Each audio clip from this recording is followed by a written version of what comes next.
What's up, small business heroes? Welcome back to another episode of Small Business PR, where we make PR and marketing super accessible to the everyday scrappy small business hero. Now, the topic on everyone's minds right now is the news that just broke, which is Universal Music Group has left TikTok, which left so many content creators and video makers and business owners scratching their heads on what the hell is happening with social media. Now, if you know anything about me, I am always an advocate of organic earned PR, something that's searchable, something that's going to give you authority, that has SEO, whereas social media and paid ads do not. And if this is not another reason why you should reconsider putting all your eggs in one basket, which is often social media, this episode is for you. So the news just dropped that Universal Music Group is leaving TikTok, which means every single person who used any of the trending audio, who used any of their artists, and they have many of the top Grammy Award-winning most popular songs in your TikTok videos, boom, vanished, gone, no more music. So think about it this way. If it can happen to TikTok and the highest paying creators who have millions of followers, it can also happen to you. And as small business owners, we don't even have time to get in front of our own audience. The algorithm is changing every single day. So I just want to urge you to really reconsider how you are approaching your business from a marketing and PR point of view. I know that the number one thing we're all here to do, and that's why you're on this episode, is to figure out if social media is viable for us. Now, I always think about it this way. Social media is that really quick hit of dopamine. You can make a reel, you can make a video, and it's something that is a very low bar to entry, right? Anyone can open Instagram, TikTok, and Twitter and post something, but not everyone can get that organic PR, that news feature that's going to give you decades of SEO. So of course, we oftentimes resort to social media. That's how most people start. But this is your warning sign. So I talked about before how you don't own your social media. So any day they could say that you violated their community standards or some random thing happened in their backend where all of a sudden you get mistakenly flagged and you cannot log into your system. This has happened to so many people in our community.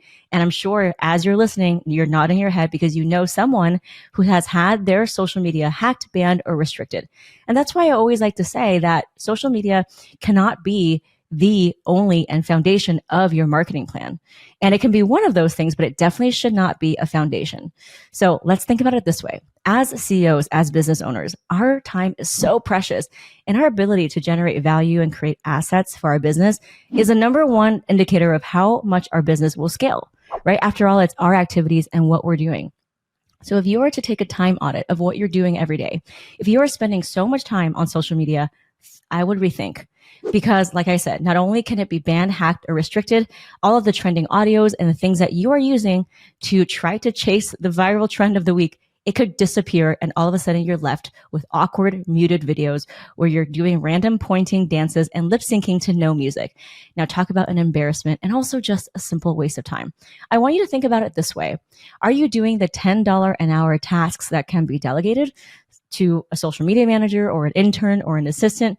Or are you really rolling up the sleeves to build long-term assets in your business, which is what I call one of those $10,000 an hour things. Now, social media to me is a $10 an hour thing because you can literally hire someone, either stateside or overseas, to post on social media and to keep that going. But to really get down and really dial in on your messaging, to understand how you can turn your marketing pitch into a newsworthy pitch, how to get in front of any journalist, podcaster, how to win the influence of someone who you follow on LinkedIn, how to have that yes from an industry VIP. That is what we're here to do. And that's what we help you on this podcast. So I just caution you to say that I always want to start off by thinking, are you doing the $10 an hour task, or are you building a long-term asset? Now, PR is obviously a long-term asset. Social media is not, because for the aforementioned reasons. Now, the second thing you must think of is, well, if I am still spending all my time in the $10 an hour task, which is social media, how can I move my activities so that I am spending more time building long-term assets? And I talk about this all the time, which is an example I love to give to illustrate this point is podcast guesting, or getting into a gift guide, or getting into one article that you can then repurpose into social media. So for me, I always think that there's so many opportunities for us to get featured in the media. I love podcasts. That's one of them. If you can just spend your time away from social media, use that time to really hone in on your pitch, which we do in our PR program, and we help you with on this podcast.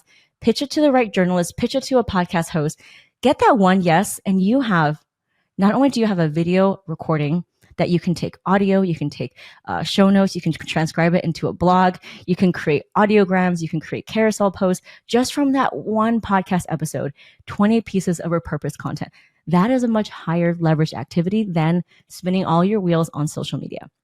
Now, I'm not the only one to tell you this, but even creators who have hacked or won the algorithm game, they're getting fed up too because of how quickly the game is changing. So, if you're thinking of spending money on a social media manager, just be cautious because, again, they might not even have a finger on the pulse because no one will know what the social media platforms want to do next and what kind of legal agreements they have or what kind of things that they have. Just that's why the UGM, Universal Music Group, UMG, decided to leave TikTok, right? Because they couldn't finalize a contract. And so basically, Universal Music Group is pulling all of their artists. I think that when we really look at the activities in our business, it's really important for us to look at the truth because I always say, all change and transformation comes from telling the truth. If you can get real about the activities that you're spending your time doing, and if they're truly creating something that's going to move the needle for your business or build a skill set for life, then you have an accurate depiction of how successful your business can be because it all comes down to the activities that we're doing. So I just really want to urge everyone to think about that. And next time when you are doing what you're used to doing, which is turning on Instagram and posting or maybe doing those activities, to maybe try to allocate it to fleshing out your pitch using my CPR method to see how you can get in front of an editor, how you can position yourself as the go-to person in your niche and pitch that for a podcast or speaking or a collab. Those win-win situations will allow you to leverage a trusted audience and not just some random person on Instagram who might not even buy from you. Now, we also know that with privacy tracking, ads will become more and more expensive and it's going to be so hard to target your audience. So even if you spend thousands of dollars on ads, it doesn't guarantee a return. So what do we want to do instead? We want to direct people to our pages. We want to start creating an email list. We want to start owning our audience by having first-party opt-in data, which means like a little box that says subscribe to our newsletter. Now that is someone saying, yes, I'm giving you permission to email me. Here's my email address. Now, decades of research has shown that that is 10 times more powerful than someone seeing your reel once. So how can we really try to not only depend on social media, think about it differently, and take ownership of our content?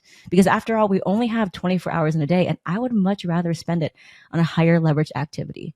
In PR, podcasting, creating a way to get people to give you their email address so that you can email them later. All of those things, including SEO, are those $10,000 an hour tasks, and that is exactly what we're all about here in this community. So this is a short and sweet episode from a news piece that just came down, and this is breaking news right now. I'm sure we're going to have so many other things in the world of social media this year that's going to be shaken up. But remember, always ask yourself, am I doing the $10 an hour tasks, or am I really building assets for the long term of my business? As always, thank you so much for listening. And if you know of another small business owner who could benefit from this and would enjoy all of our episodes, please share this and comment and review, because this is the only way that people can find out about us. Thank you for being here, and I'll catch you next week.